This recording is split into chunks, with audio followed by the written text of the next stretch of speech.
right now, one of the great things we get to do because of your tremendous support is have a wonderful conversation we get to have each and every week with our partners at Corporate Travel on something we call Oh, What a Beautiful World.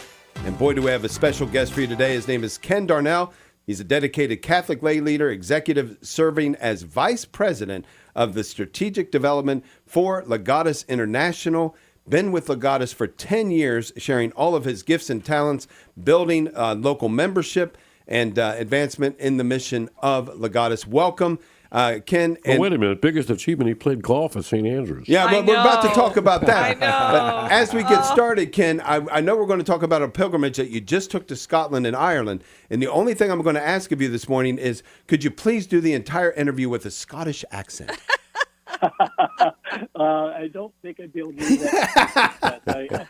But I can certainly tell you what a treat and delight it was to be on the trip. It was a first-time trip for me to both Scotland and to Ireland, and I was filled with awe and wonder.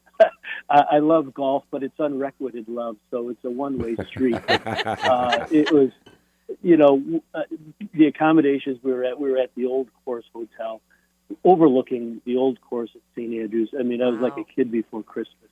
Yeah.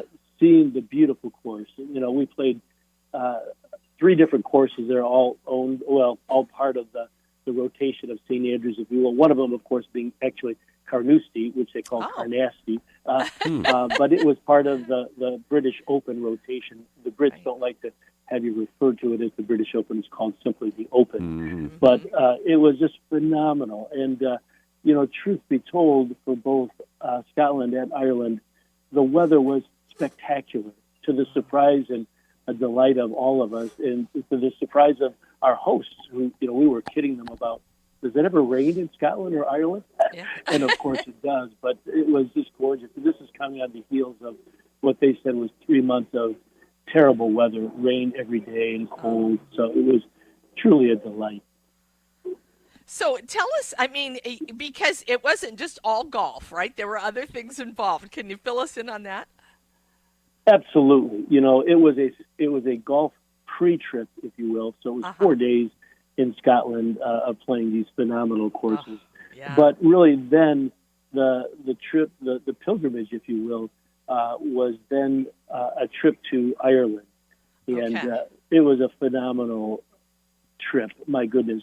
You can imagine we saw all of the typical sites that you would expect to see, including, the Cliffs of Moher, Dingle Peninsula. We were at Trinity College, but we also went to Knock to visit, Our Lady of Knock, and that was spiritually very powerful. An added gift, and this is certainly unplanned, but we're just, a small group of about 18 or so. We just completed celebrating Mass at the chapel at Our Lady of Knock, and beautiful day. We turned the corner, and lo and behold, there's Cardinal Dolan, the retired Cardinal from New York City, and so. He was glad-handed. He was so gracious in having pictures taken with him. It was just an added treat for our particular group. But, where does one begin? Where does one end? I mean, the sites that we saw were spectacular. For me, in Dublin, we went to Trinity College, and I was deeply moved by the Book of Kells. I mean, here are these 4 Gospels that were really drawn and transcribed, and with phenomenal artwork by these monks from hundreds of years ago.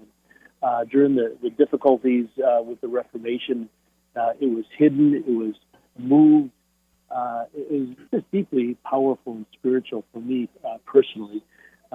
We saw the long hall, as they call it, at Trinity College, where you have this vast hall of all these books. It was really a phenomenal event, and in fact, very timely, because we've come to find out that I think that they're going to be closing it down for like 4 years. I think maybe in September, to basically digitize every one of the books that are in the long hall. So it was very powerful event for all of us. Yeah. So, okay, Ron and I are both golfers. So, and I think Dave might attempt every now and then. I'm round like a Yeah. golf ball, but other than that, no, I have nothing to do with golf. I love the So- dimples. How for rookie golf? I'm a rookie golfer. Ron's probably a lot better than me. I'm a so, rookie. so tell us how do those are those golf courses we would want to play, or would they be too frustrating? Should we just walk them? No, well, they're so historic. If for no other reason, just to say that you've been where golf was started. I mean, Yeah. to play. Now, it turns out that St. Andrews has, I want to say anywhere from 5 to 7 courses. So Yeah. the new course, such as it is, the old course had it hosted the first Open in, I think, 1873. They opened the new course 20 years later in about 1895. So when you talk about the new course, it's really quite old when compared to any American course. But just iconic locations. If you have any interest in golf at all, Yeah. you're looking at the 18th hole of St. Andrews, and you see the Royal and Ancient building, and the North Sea in the background. It's just and then you have these caddies. Holy cow!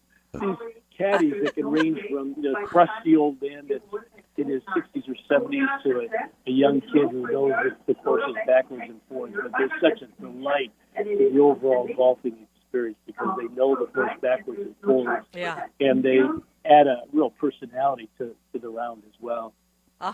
And you don't have to probably play with wooden shafted clubs, I suppose. Now, you got a That's chance true. to tour Jameson and Guinness as well. Oh, my In goodness. addition to seeing all the sites. That's crazy. So, Corporate travel. I love Well- what they can put together.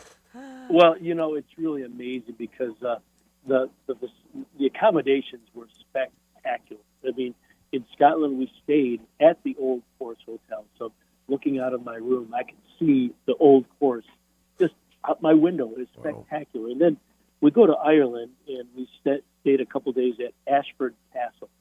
Ashford Castle is truly a castle.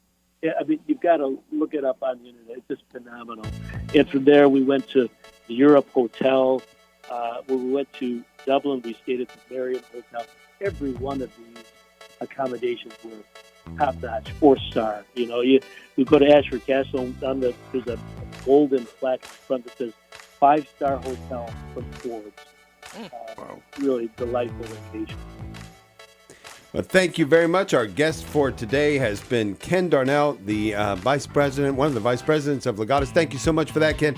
For more information and to be able to put together your own pilgrimage as well, visit pilgrimagesbycts.com. They can build one for you. You can take one of their many, many opportunities, take advantage of one of the many opportunities listed there as well. Pilgrimagesbycts.com. It's been, oh, what a beautiful world.